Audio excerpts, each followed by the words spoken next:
um hábito que não é mais praticado, antigamente era muito feito, muito praticado por muitos, que é o seguinte: vou perguntar aqui, quem esse ano, nós já estamos no final de fevereiro, colou um selo no envelope e pôs no correio? Alguém conseguiu fazer isso? Alguém fez isso esse ano? Um selo daqueles que a gente umedece, né, pondo na língua, não é, ou molhando ali, e pôs num envelope. Só uma pessoa? Duas? Olha só. Antigamente era comum. Se você for na minha casa, eu posso te mostrar um pacote de cartas que nós temos, de umas 60 cartas mais ou menos, que foram as cartas escritas no nosso tempo de namoro, eu e a Jane. Eu morava em Rancharia, era pastor da igreja ali, ela morava em Osasco, e nós nos comunicávamos por cartas. E nós temos essas cartas até hoje. E cada vez que eu ia no correio, ou ela ia ao correio, nós colocávamos um selo.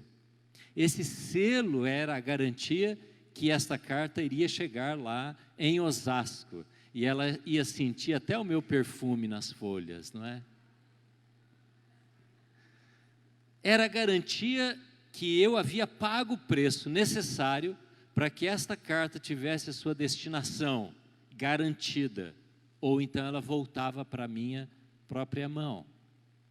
A gente não usa mais selo, mas a gente usa outros sistemas de segurança. Esses dias alguém me mostrou um celular, que você pega o celular na mão, olha para a câmera e ele abre o sistema. Quem tem esse celular aqui? Vocês são chiques, hein? Ele identifica a face do proprietário, gravada na sua memória. E basta colocar na frente do rosto e ele abre automaticamente todo o sistema. Há tempos atrás, anos, décadas atrás, a única maneira de usar a nossa impressão digital, não é? Era quando você ia votar ou quando você ia fazer alguma coisa na polícia, uma carteira de identidade ou coisa assim.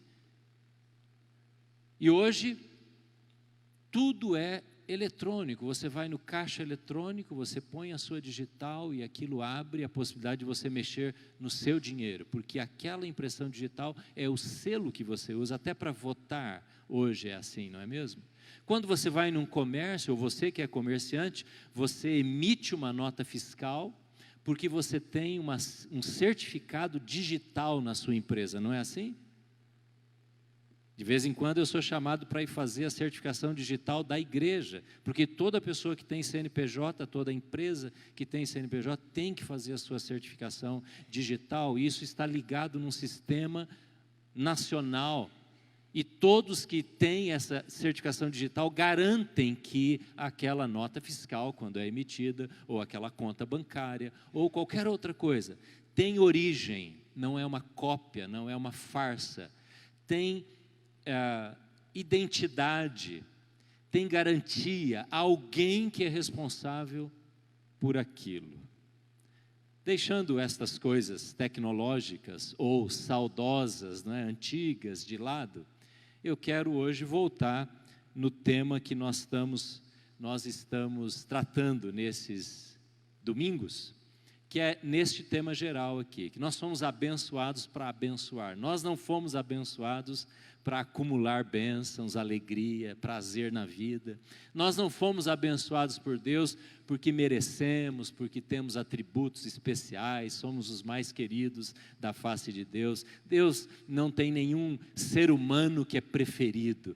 A gente já ouviu muito nas igrejas evangélicas que eu me sinto um preferido de Deus. Se você se sente um preferido de Deus, você precisa olhar para pessoas que sofrem, porque elas também são, entre aspas, preferidas e amadas por Deus, mas, no entanto, muitas vezes passam por sofrimento. Deus abençoa com um propósito, para que você e eu sejamos bênção na vida de outras pessoas. É por isso que Ele nos chama e nos dá e nos concede da sua bênção. E nesses domingos nós temos estudado essas 4 palavras, ou 3 palavras, adotados, depois nós vimos a palavra santificados, domingo passado nós vimos a palavra perdoados, e hoje nós vamos ver a palavra selados. Estas 4 palavras estão no texto de Efésios, primeiro capítulo. Eu quero convidar você novamente a abrir a sua Bíblia em Efésios, no primeiro capítulo. Irmãos, estas palavras que estão aí, elas foram extraídas do texto, e elas são, para você que gosta de português, elas são particípios. O que é um particípio? Particípio é um verbo que foi transformado em substantivo ou adjetivo. Uma explicação muito fácil, se você é linguista, expert no português, talvez você possa dar até uma explicação mais técnica. Mas, por exemplo, a palavra adotados é o verbo adotar com a última parte, o sufixo, que é ado. Então vira, ao invés de verbo, vira um substantivo ou um adjetivo, dependendo de onde ela é colocada na frase. Mas o que é importante saber é que estes não são verbos ou uma ação que você fez ou que eu tenha feito. Você não se adotou, Deus te adotou. Você foi objeto, alvo da adoção de Deus em Cristo Jesus. Não foi você que se justificou ou santificou. Você não se colocou num lugar para Deus olhar você ou a mim e dizer: este meu filho, minha filha, é um santo homem de Deus, é uma santa mulher de Deus. Você não fez nada. Foi Ele que, através de Jesus, decidiu enxergar você e a mim como alguém santificado, isto é, limpo. Não foi você que se perdoou fazendo atos que merecessem o perdão de Deus, mas Deus, assim, Ele decidiu atribuir a você e a mim este adjetivo: você é um perdoado ou perdoada. Isso é importante neste texto ou nesta série de mensagens, porque nós fomos abençoados com estas marcas que não foram produzidas por nós, tá certo? Não foi produzida por você. Você não tem nenhum crédito nisso. E nesta última palavra, selados, também não há nenhum mérito em nós, não fomos nós que nos colocamos um selo da garantia de Deus, mas foi Ele quem decidiu simplesmente colocar em nós o que a Bíblia chama, e nesse texto que vamos ler, um selo. Portanto, toda a honra e louvor a Ele. Esse texto menciona 3 vezes a expressão, para o louvor da sua glória. Porque tudo aquilo que recebemos, termos sido adotados, santificados, perdoados e selados, é porque Ele decidiu nos amar. Ele decidiu vir ao nosso encontro. Vamos ler o texto, e aí tudo vai ficar muito, muito, muito claro para nós nesta noite. O texto é de Efésios, no primeiro capítulo. Vamos ler agora, hoje, o versículo 13 e 14, apenas 2 versículos, muito simples e muito direto, que nós vamos ver sobre esta marca do selo de Deus em nós. Fomos selados. Vamos ler? Se você tem a Bíblia na NVI, eu quero convidar você para ler comigo. Será que dá para pôr o texto aí na nossa tela? Se você tem a Bíblia NVI, leia comigo para ficar mais fácil, tá bom? Vamos lá? Quando vocês ouviram e creram na palavra da verdade, o evangelho que os salvou, vocês foram selados em Cristo com o Espírito Santo da promessa, que é a garantia da nossa herança até a redenção daqueles que pertencem a Deus para o louvor da sua glória. Agora, eu vou ler de novo. Ouça, acompanhe a leitura aí na tela. quando vocês ouviram e creram na palavra da verdade do Evangelho, que os salvou, vocês foram selados em Cristo com o Espírito Santo da promessa, que é a garantia da nossa herança até a redenção daqueles que pertencem a Deus para o louvor da sua glória. A Bíblia é tão simples, é tão fácil de ser compreendida. Há pessoas que acham difícil ler a Bíblia, mas se você ler atentamente, você ler vagarosamente, você ler repetidamente, é tão fácil de entendê-la. Às vezes a gente patina um pouco, a gente tem dificuldade só porque alguns termos, algumas expressões não são mais da nossa época. O contexto histórico, não é, cultural daqueles dias, às vezes traz um conteúdo que nós não compreendemos. Mas com um pouquinho de insistência, um pouquinho de perseverança, a Bíblia é muito simples, e hoje você vai ver como a Bíblia nos ensina com objetividade e facilidade este conceito do nosso selo, A primeira pergunta que eu faço hoje para você, e o texto vai responder, é a seguinte, voltando lá para o nosso slide: quando nós fomos selados? Olha aí na sua Bíblia que a resposta está aí, muito nos seus olhos, direto aí em frente para você ler. O texto diz: quando vocês fizeram o quê? 2 verbos: ouviram e creram. Quando vocês ouviram e creram na palavra da verdade, e aí tem uma vírgula. Qual é a palavra da verdade? O Evangelho que os salvou. Quando vocês ouviram e creram na palavra da verdade, vírgula, o Evangelho que os salvou, vocês foram selados. Quando? Quando vocês fizeram 2 coisas. Quando vocês ouviram e quando vocês creram.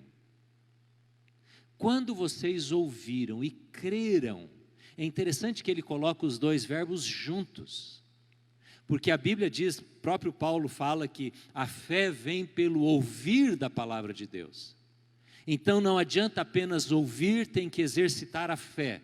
E ele diz: quando vocês ouviram a palavra de Deus e creram, vocês foram selados. Irmãos, ouvir não é apenas com os ouvidos, você pode ouvir com os olhos, você pode ouvir com o coração, você pode ouvir com os seus sentimentos envolvidos. Aliás, devemos ouvir assim. Há muitas maneiras de ouvirmos aquilo que Deus quer e pode nos falar. Quando você vê uma pessoa que tem um testemunho bonito de vida cristã, você está ouvindo a palavra. Quando você canta um louvor ao Senhor, especialmente aqueles cânticos que são extraídos da Bíblia, como nós cantamos agora há pouco aqui, você está também ouvindo e recebendo da palavra. Aquilo é alimento para a fé. Quando você dá um testemunho sobre o que Jesus, sobre o que o Espírito Santo fez na sua vida, está fazendo na sua vida, é também uma maneira de novo ouvirmos a palavra, trazermos de novo a verdade da palavra de Deus para nós. Então Paulo está dizendo: quando vocês ouviram e creram, você não deve nunca desistir de falar, de compartilhar o Evangelho com alguém. Deixa eu falar com os pais aqui. Cada vez que você compartilha um trecho da Bíblia, uma história da Bíblia, uma verdade da Bíblia com uma criança, você está fazendo essa criança ouvir o Evangelho. Você não tem ideia, você não sabe quando esta criança vai de fato ter a experiência deste quando ela será selada, quando ela terá a experiência do novo nascimento, do encontro com Jesus. Portanto, não desista de falar, de compartilhar, de semear a palavra, porque este quando pode acontecer a qualquer hora. E às vezes nós achamos, erroneamente, que a pessoa, para viver essa experiência do ser selado por Deus, daqui a pouco a gente vai falar mais sobre esse momento, que a pessoa precisa entender tudo sobre a Bíblia. Não é verdade. Às vezes o conceito que ela está tendo, ou o conhecimento que ela está tendo ainda é nebuloso, ainda é bem parcial, bem pequeno. Há pessoas que se convertem e não têm todo o conhecimento bíblico, teológico, aliás, a maioria das pessoas. Pense na sua conversão, se você entendia toda a dogmática cristã, bíblica, o conhecimento doutrinário, não tínhamos isso. Mas naquele dia que a palavra foi suficiente para chegar no nível da fé, da entrega, do compromisso, este é o dia do selo. Então não desanime de falar, porque você nunca sabe quando é que aquele copo, que é o indivíduo, vai se encher o suficiente para gerar fé. Vou dar um exemplo. Esta carta foi escrita para a cidade de Éfeso. A igreja de Éfeso, os primeiros cristãos de Éfeso não foram convertidos por Paulo. Quando Paulo chegou na cidade, isso está escrito em Atos 19, uma rápida história para você. Paulo chega na cidade e encontra 12 pessoas, já eram discípulos de Jesus. Aí Paulo encontra com eles e pergunta para eles assim: quando que vocês receberam o Espírito Santo? Sabe o que eles dizem para Paulo? Alguém sabe o que eles disseram para Paulo? Nós nunca ouvimos falar do Espírito Santo, não sabemos quem é. Mas eles eram discípulos de Jesus, eles haviam se convertido a Jesus, talvez trazido este evangelho de Jesus por outras pessoas, por judeus convertidos, nós não sabemos como esses 12 se converteram. Mas eles nunca tinham ouvido falar do Espírito Santo, algo básico, não é verdade? Alguém pode se converter sem ser pelo Espírito Santo, mas eles nunca haviam ouvido falar do Espírito Santo. E aí Paulo então fica chocado e diz: ué, mas vocês não foram batizados? Sim, nós fomos batizados, mas como assim então? Que batismo foi o de vocês?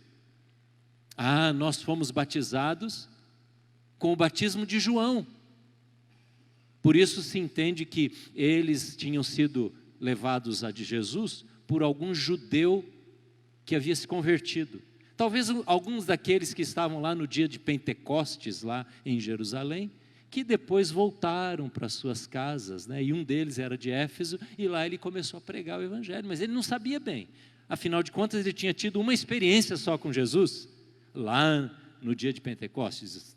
Estou aqui supondo essa possibilidade. E aí Paulo diz: mas como? Vocês não foram batizados em nome do Pai, do Filho e do Espírito Santo? Não sabemos o que é isso. Então vem cá que eu vou batizar vocês de novo. E aí eles recebem o batismo em nome de Jesus. Paulo coloca a mão sobre eles e acontece pela primeira vez em Éfeso, na cidade de Éfeso, por causa de 12 pessoas, uma manifestação do Espírito Santo. Foi lá que eles creram, o necessário para entender o que era o Evangelho. E essas pessoas então creram, e naquela fé que ainda era bem precária, bem elementar, eles foram selados. Pensa na sua conversão.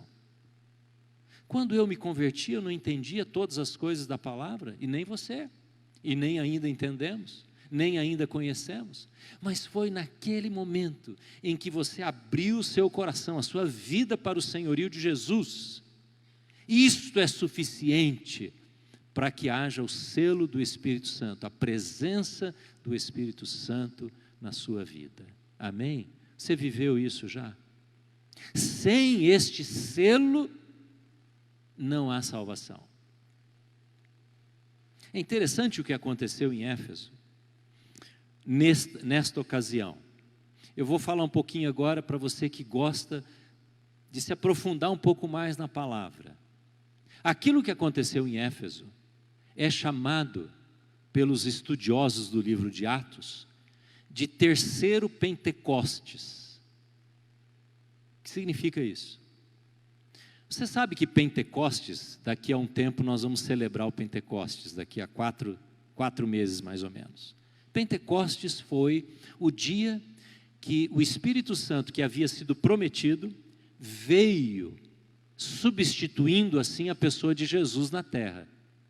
Ele veio cumprir a tarefa dele, e está aqui até hoje. Ele veio no dia de Pentecostes. O primeiro Pentecostes aconteceu lá em Atos capítulo 2, quando estava tendo aquela festa, e o Espírito Santo veio sobre os discípulos, e eles começaram a falar em línguas estranhas. Nossa, talvez você esteja pensando, pastor Evan está falando sobre línguas estranhas? Eu achei que isso só fosse acontecer lá na igreja tal, lá, que aqui não falasse sobre línguas estranhas. Há pessoas que acham que a gente tem medo de falar desse assunto. De jeito nenhum. Nós cremos no dom de línguas. Mas o que aconteceu ali foi uma manifestação daquilo que estava pela primeira vez na história acontecendo. A chegada em definitivo do Espírito Santo.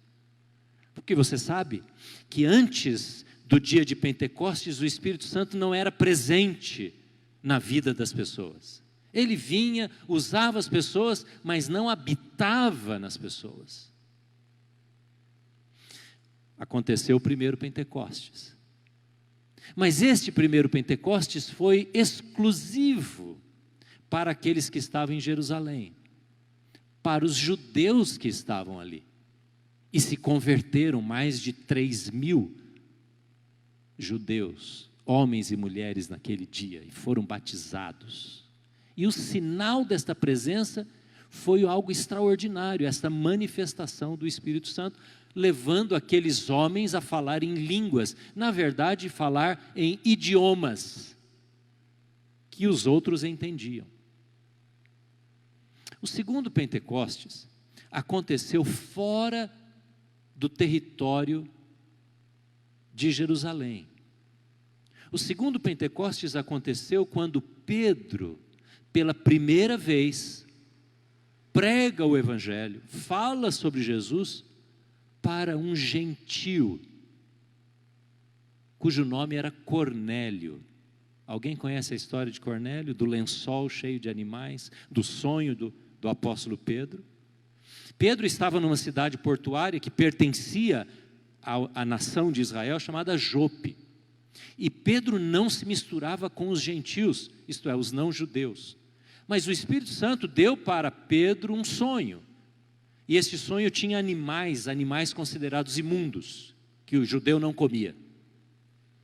E Pedro então recebe uma ordem de Deus dizendo, vai à cidade de Cesareia. Cesareia ficava ao norte,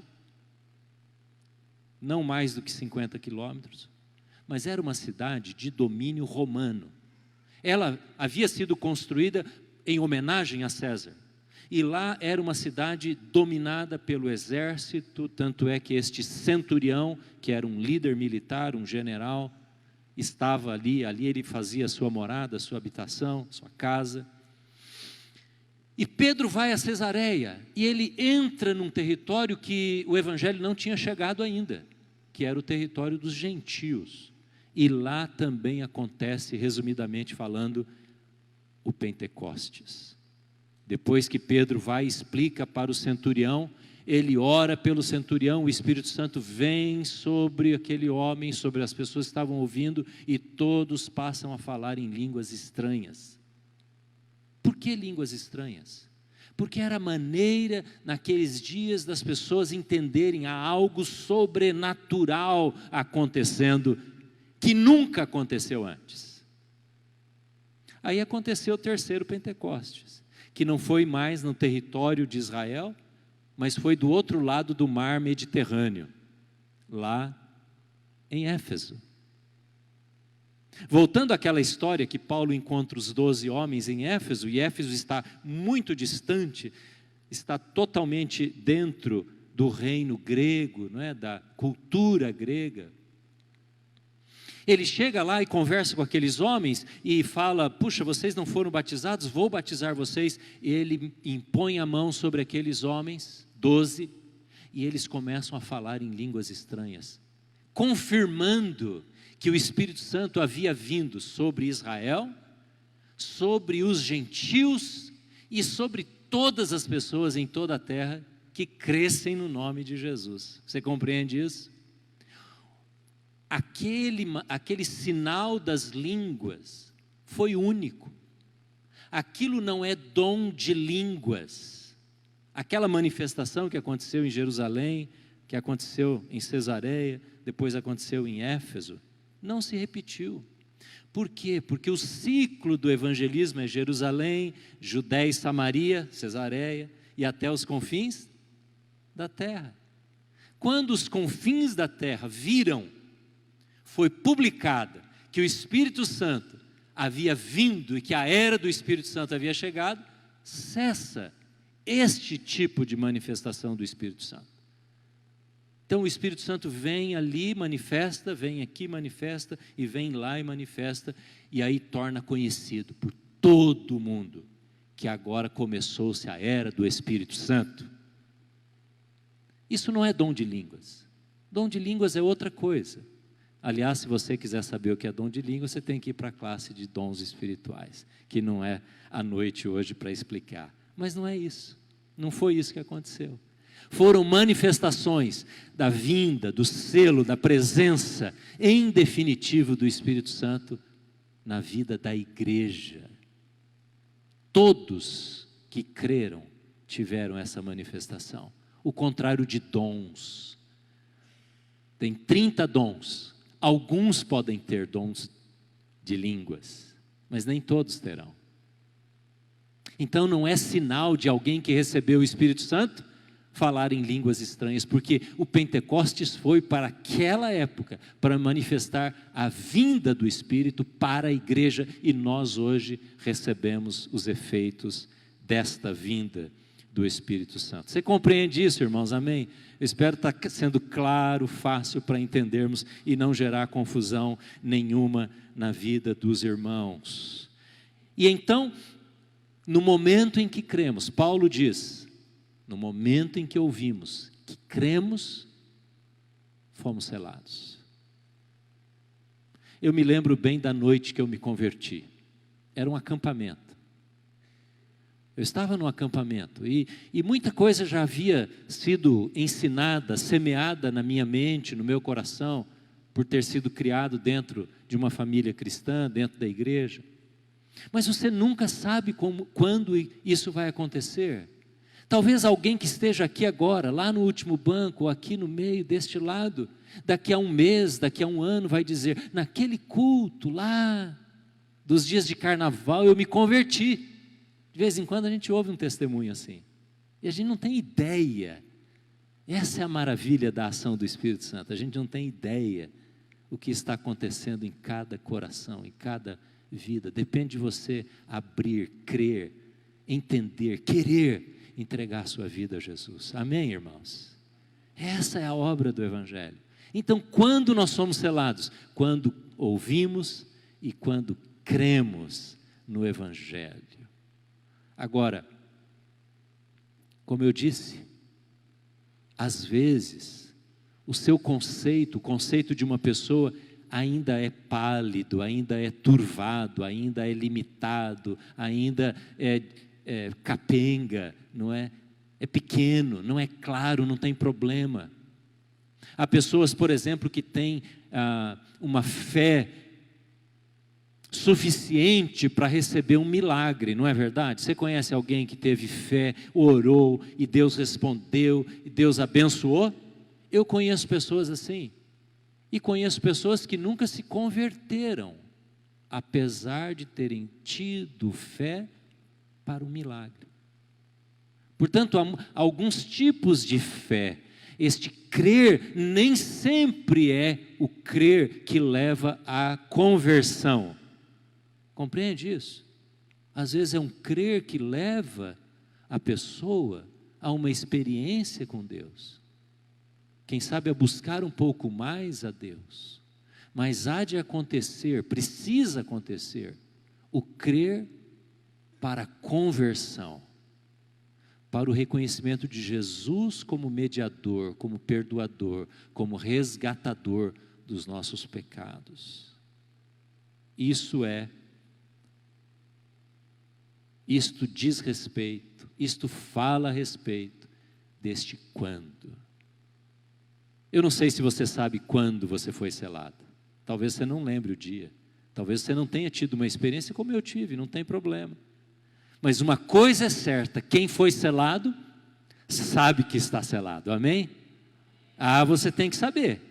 Você tem que ter segurança de que aconteceu o novo nascimento dentro de você. Pode você não lembrar o dia, a hora, como foi, quando foi, mas uma coisa é certa, os selados pelo Espírito Santo têm nova vida.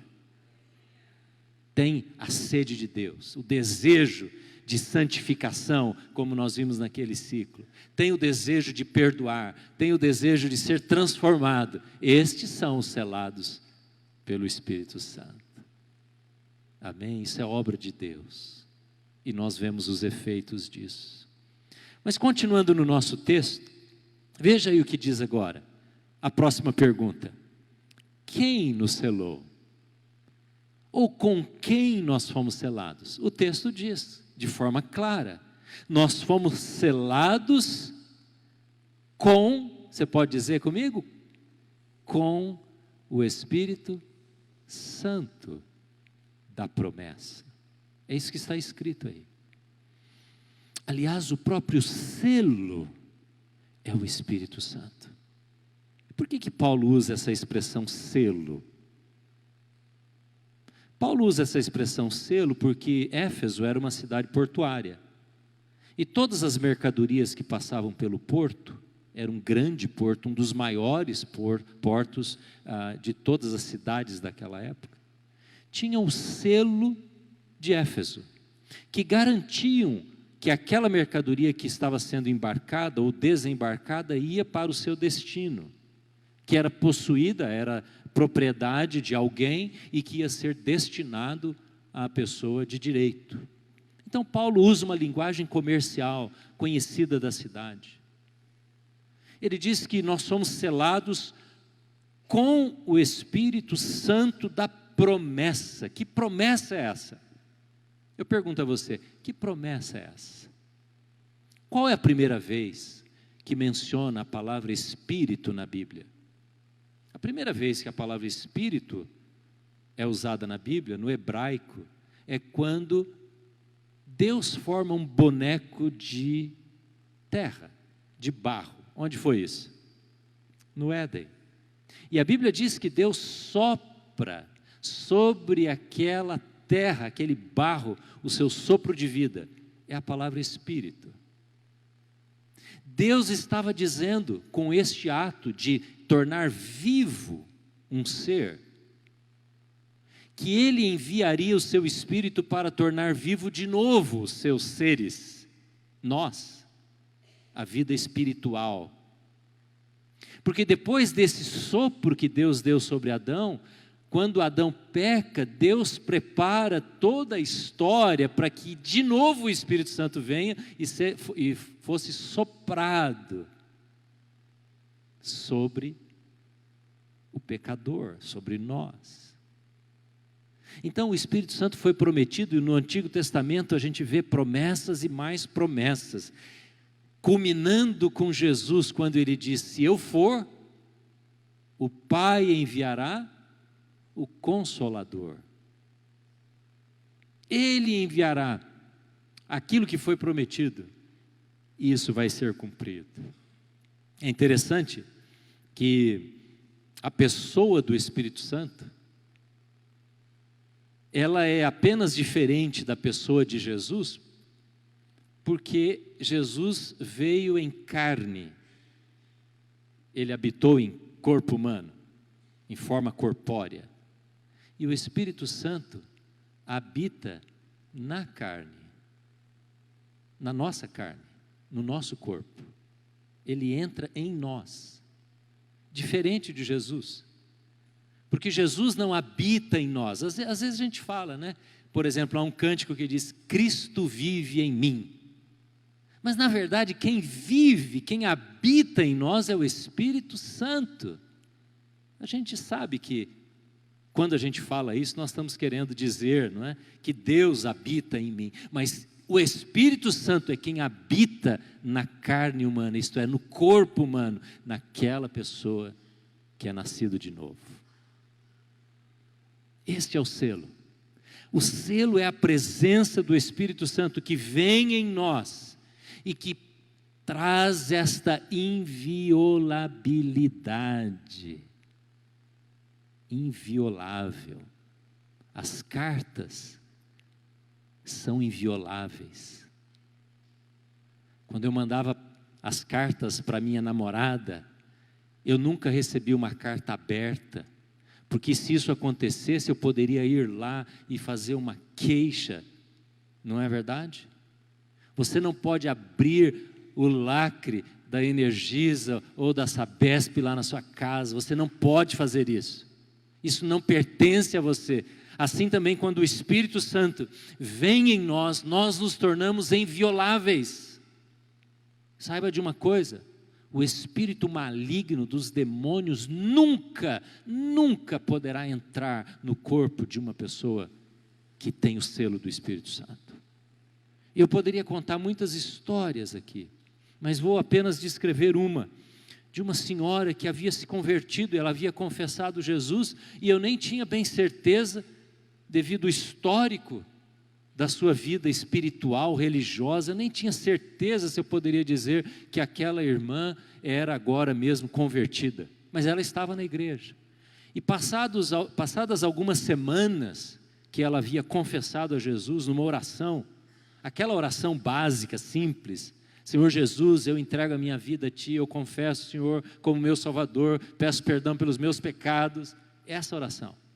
Eu não sabia se isso de fato havia acontecido, mas uma coisa extraordinária aconteceu depois destas semanas, porque ela foi oprimida pelos demônios,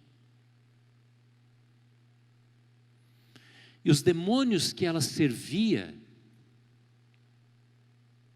vieram para tomar posse do seu corpo, após a confissão dela como Jesus.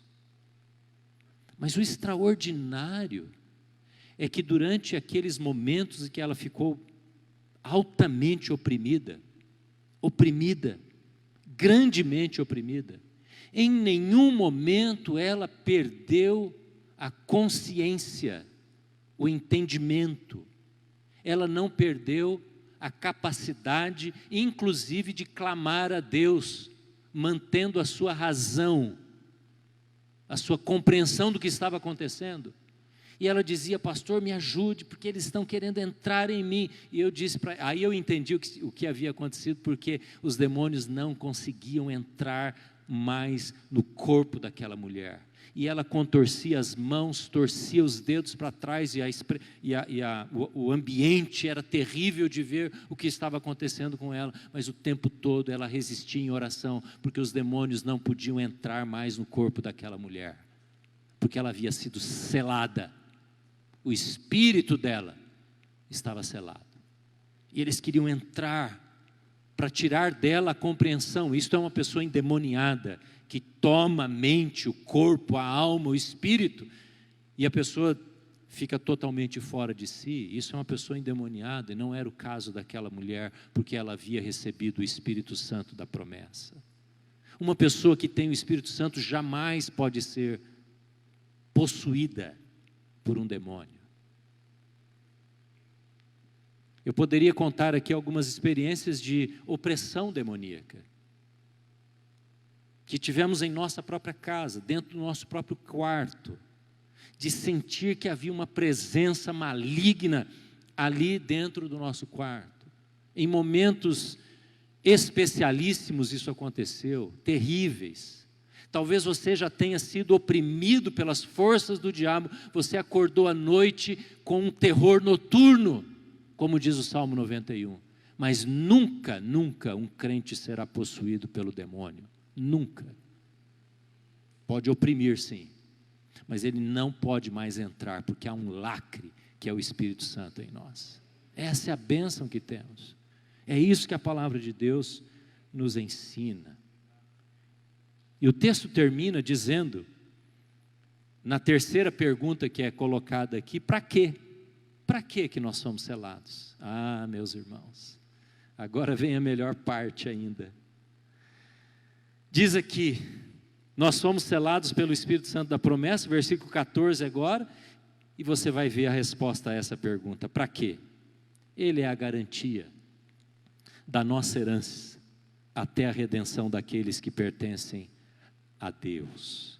Alguém tem a Bíblia que está escrito, é o penhor da nossa herança? Tem alguém com essa Bíblia? Penhor da nossa herança? Tem algumas pessoas? Penhor. Você sabe o que é penhor, não sabe? Sabe o que é uma casa penhorada? É um bem, um imóvel, por exemplo, que tem uma apreensão judicial. O juiz determina que aquele imóvel precisa estar posto em garantia para o pagamento de uma dívida, não é isso? Esse templo aqui, talvez vocês não saibam disso, ele já esteve penhorado. Porque nós tivemos uma tragédia muito grande no ano de 2001, quando faleceu um adolescente que estava visitando o nosso acampamento, e ele saiu do evento e foi na represa e morreu afogado. E houve uma ação judicial. E o juiz determinou, aceitou o pedido do advogado da família, porque eles não queriam aceitar um acordo conosco. Na verdade não era com a igreja, era com o presbitério. E esse templo foi penhorado para garantir que nós iríamos pagar a dívida. E de fato nós tivemos que pagar. Tivemos que indenizar a família. Todas as igrejas da região se juntaram para quitar quando houve a sentença final, o acórdão. E aí o templo saiu da penhora. A Bíblia diz que o Espírito Santo nos foi dado como penhor, como garantia. Garantia é aquela iniciativa sua quando você vai fazer um negócio e você quer muito fazer aquele negócio e você dá um sinal, não é? Já fez isso? Deu um sinal. Porque aquele sinal representa a sua intenção e decisão de levar a cabo a compra daquilo que você está desejando. A Bíblia usa esse termo jurídico, comercial, para dizer para aquela cidade que era cheia de comércio, cheia de dinheiro, cheia de negócios, que o Espírito Santo fez exatamente isso. Ele foi dado para nós como penhor, como garantia de alguma coisa que ainda vai acontecer, que ele chama aqui da nossa herança. Da nossa herança. Que herança é essa? A herança é aquilo que os filhos têm direito de receber dos seus pais. Você já viu uma briga judicial quando um filho não reconhecido entra na justiça para ter o direito à herança? Herança é aquilo que é atribuído dentro da partilha dos bens de uma pessoa que falece. Então é feito um inventário, não é assim? Um inventário é feito, é alistado o que a pessoa tem. E aí então os herdeiros daquela pessoa recebem os bens que eram possuídos por aquela pessoa. O texto está dizendo que o Espírito Santo é a garantia, é o penhor da nossa herança até a redenção. Veja, tem tanta palavra importante aqui. O que é redenção? A redenção tem dois aspectos. Primeiro, aquilo que aconteceu na cruz. Esta redenção está pronta, acabada, terminada, finita. Mas há uma redenção que ainda está por vir, que é a nossa redenção, que pode acontecer em dois momentos, ou na nossa morte, ou na volta de Cristo, quando nós seremos completamente redimidos. Então a pergunta que eu faço a você é a seguinte: o que acontece Quando uma pessoa morre, você sabe o que acontece?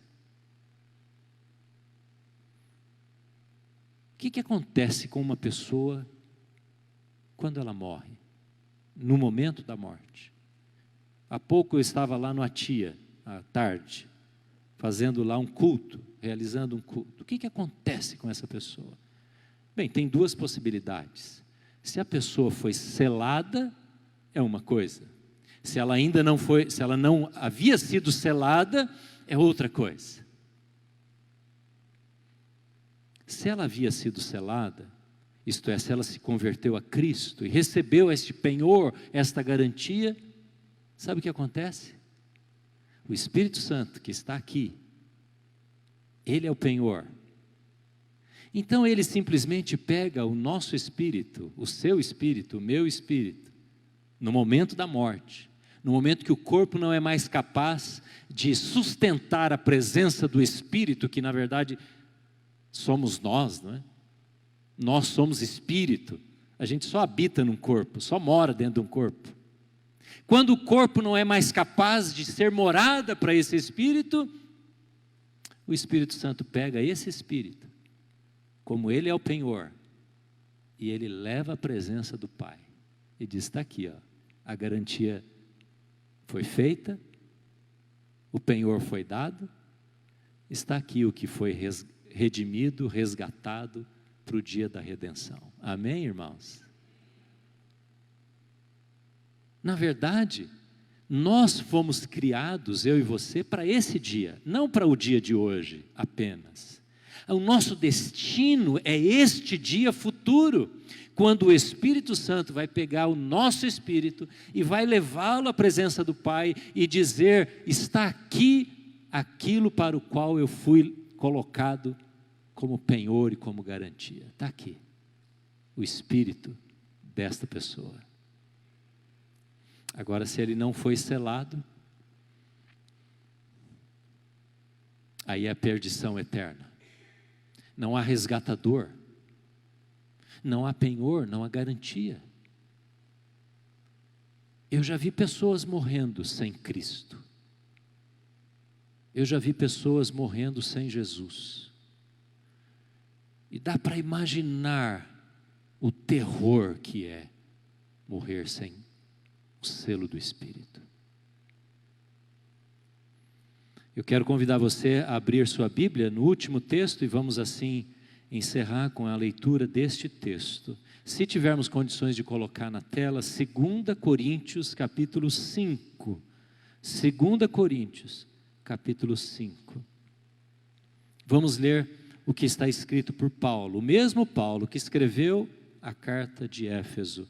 No primeiro versículo diz assim, se você quiser ler aqui comigo, leia aqui em voz alta, que está na tela. Vamos lá? 2 Coríntios capítulo 5. Sabemos que, se for destruída a temporária habitação terrena em que vivemos, temos da parte de Deus um edifício, uma casa eterna nos céus, não construída por mãos humanas. Enquanto isso, gememos, desejando ser revestidos da nossa habitação celestial, porque estamos vestidos, não seremos encontrados nus. Pois enquanto estamos nesta casa, gememos e nos angustiamos, porque não queremos ser despidos, mas revestidos da nossa habitação celestial, para que aquilo que é mortal seja absorvido pela vida. Até aí, por enquanto. Ele usa a figura de duas metáforas aqui. Primeiro, a casa que se desfaz, que cai, que rui, é o nosso corpo. E quando o nosso corpo se desfaz, nós temos da parte de Deus uma casa eterna, preparada por Ele nos céus. Depois ele usa a metáfora da roupa, que nós não seremos encontrados nus, porém vestidos, porque Ele nos cobre com o seu manto, sua presença de justiça, na nossa morte. Mas olha como termina o texto, no versículo 5 desse texto, olha lá, como é que tudo isso acontece? Vamos ler juntos? Foi Deus quem nos preparou para este propósito, dando-nos o Espírito como garantia do que está por vir. Que bênção, irmãos. Este é o propósito de Deus. Às vezes nós achamos que o propósito de Deus é nos abençoar aqui, e tão somente aqui. O propósito de Deus é esta preparação para o dia da redenção, que o Espírito Santo fará comigo e com você. É para isso que nós fomos criados. Este é o fim de todo homem, é o fim de todo crente, é usufruir do resgate, do penhor que nos foi dado. Para isso Ele nos deu o Espírito. Ele repete a mesma frase como garantia do que está por vir. Um dia eu conversei com um pastor e ele disse assim: Pastor Evandro, na minha igreja, na nossa igreja, eu não prego, não ensino que o crente, o discípulo de Jesus, pode ter certeza que ele vai para o céu, da salvação dele. Eu falei: é mesmo? Para mim foi um choque aquilo. Ele disse: é mesmo, eu não prego não. Sabe por quê? Porque se eu pregar isso para os crentes da igreja, eles vão viver do jeito que eles quiserem. Porque já que está salvo mesmo, que não vai perder a salvação, então vou aproveitar a vida, porque no fim da morte, lá no dia da morte, eu vou para o céu mesmo. E aí cada um vai viver na carne, vai viver nos seus pecados, achando que está garantido. Então eu não prego, eu sempre digo para eles que depende, hein? Se você não andar na linha, você morre e vai para o inferno. Eu falo: é mesmo, irmão? Fiquei chocado com aquilo. Falei: rapaz, você prega isso mesmo, você ensina isso? Mas o que você ensina na igreja? Falou: eu ensino que o crente tem segurança da salvação, porque Jesus diz: aquele que vem a mim, eu jamais o lançarei fora, e tantos outros ensinos. Ele falou: mas você não tem medo que as pessoas vivam nos seus pecados, nas suas bagunças, e depois queiram virar bonzinho no final da vida? Eu falo: bom, isso não é comigo, isso é com Deus. E eu disse a ele o seguinte: talvez essas pessoas que viram as costas para Deus, para Jesus, para o senhorio de Cristo, é porque nunca foram seladas, nunca nasceram de novo. E você está com medo que elas abandonem o Evangelho, mas elas nunca foram do Evangelho. Porque quem é selado quer viver como selado. Quem é filho quer viver como filho. Ele peca, mas ele se arrepende, porque o filho pródigo volta à casa do pai. Então não é você que vai controlá-los, é o Espírito Santo que vai gerar esse desejo de viver para a glória de Deus. E eu espero que ele tenha parado de falar essas bobagens no púlpito daquela igreja. Sabe por quê? No final desse texto de Efésios, quando ele termina falando do selo do Espírito Santo para o dia da redenção, que é o penhor, a frase final, você sabe qual é? Lá no finalzinho do versículo 14, diz assim: para o louvor da sua glória. Olha lá, para o louvor da sua glória. Se a pessoa acha que se converteu, que entregou a vida a Jesus e pode viver como quer, pode viver o casamento que quer, pode criar os filhos do jeito que quer, pode ter o lazer e as bobagens do jeito que quer, pode brigar do jeito que quer, pode guardar mágoa do jeito que quiser, pode viver da maneira como quiser, é porque ele não entendeu que a vida dele é para o louvor da glória do Pai. Se você e eu entendermos isso, nós nunca vamos precisar ficar cobrando, exigindo. Você sabe que nós não somos uma igreja que fica exigindo lei. Você precisa fazer isso, você precisa fazer isso. Olha, você não pode sair disso, você precisa obedecer. Porque se você entendeu o que é o selo do Espírito, você já foi convencido pelo Espírito Santo. Amém? O Espírito Santo é quem revela que nós vivemos para a glória de Deus. Não somos nós que ficamos puxando as pessoas. Então a pergunta é, eu deixo o Espírito Santo mostrar isso para mim, que a minha vida é para a glória de Deus? Você já imaginou se as crianças entenderem isso? Se os adolescentes entenderem isso? Eu estava no acampamento agora à tarde, o pastor Rodrigues estava lá também, e eu disse para o pastor que estava para pregar hoje, eu disse, eu só peço uma coisa para você, na sua mensagem. Se os adolescentes e jovens que estiverem aqui, após ouvir o que você vai ensinar, amarem mais a Jesus, só isso. É isso só. E esse não é o segredo para mim e para você? Se os nossos filhos amarem mais, se os maridos amarem mais a Jesus, se as esposas, as mulheres, os homens, as crianças, nós não vamos precisar de mais nada, porque nós somos convencidos que vivemos para a glória de Deus. Amém? Vamos orar? Vamos orar.